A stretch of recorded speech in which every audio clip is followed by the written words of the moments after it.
Dr. פיטר Breggen, nationally talking all over the country about this issue of medication madness, which is his latest book. The first one you may recognize, the title, Talking Back to Prozac.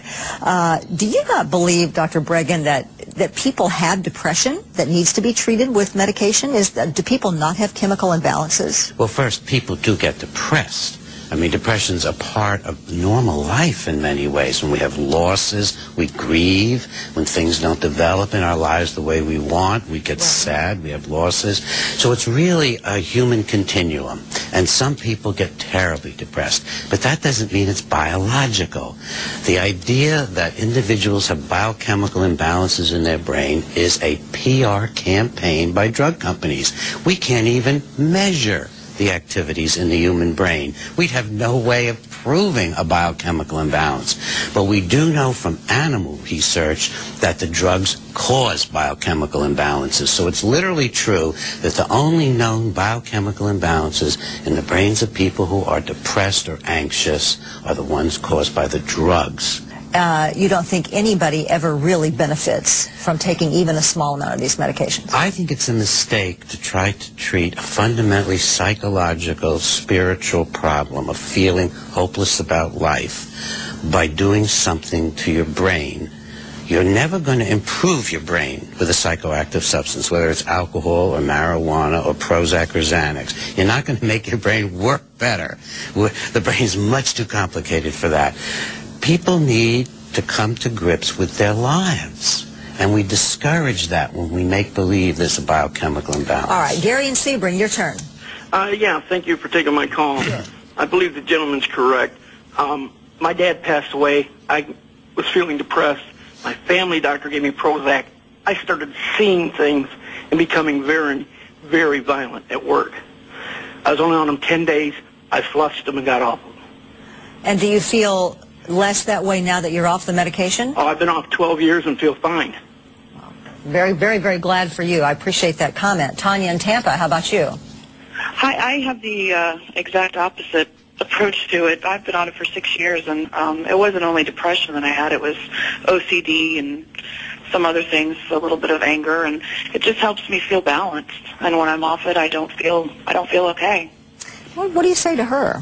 Well, I have no desire to take her medication away from her. She's an adult. If she's informed, if she hears both sides of the story, it's up to her. But I would like her to know that it may be the reason she feels worse when she comes off the medication is that she's having a serious withdrawal reaction. If in the first 1, 2, 3, 4, 5, or even 10 days after stopping an antidepressant, you start to feel weird or depressed or suicidal or violent, the odds are overwhelming. It's a withdrawal reaction. Tanya, are you still on the line? Yes, I'm here. He wants to ask you something, Tanya. Can you just answer this? Hold on. Sure. Well, first, Tanya, I don't want to discourage you from taking the medication, but after you stop the medication, and when was the last time you stopped, how long does it take before you start to feel uneasy and in a way you don't want to feel? It's not necessarily an uneasiness. It's just whatever it is. I don't feel myself. But how quickly, well. Tanya, how quickly after you stop the medication do you start to feel not like yourself? About 3 or 4 days. That's a withdrawal reaction, Tanya. That you do need to know. That's a scientific fact. If within 2 or 3 days after stopping a medication, Prozac 3 days is your typical period because it's a little longer in effect. If you start to feel that way, that's a withdrawal reaction. So then you have a choice about going back on the medication or working with some kind of a trained professional to see if you can get through the withdrawal reaction. The problem that people run into, and this is not necessarily what Tanya will run into, Thank you, Tanya. You can go now. is that over the years they'll start to lose some of their feelings. They'll get more apathetic as the drug wears the neurotransmitters out, in effect. And then they try to come off, and they get terrible reactions when they try to withdraw. So in the court of public opinion, when Tom Cruise took on Brooke Shields and said, I disagree with you taking something for depression after childbirth, and she said, I felt like I was going to commit suicide or hurt my baby if I didn't take it. I mean, where do you come on that debate? Well, if you look at what was really going on, she was actually quite ill. She had a difficult birth. She had some hormonal problems. She was fatigued. This was not just a matter of being a little depressed. Why would a woman become depressed after she gives birth? There are so many reasons. You're tired.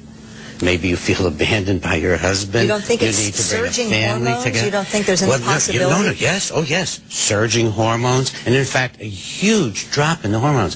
But that doesn't mean you should further gum up your brain with another drug. What that means is you need good, healthy living, you need good nutrition, you need your husband to spend more time with you, you need to get your family wrapped around you. We have to take a break.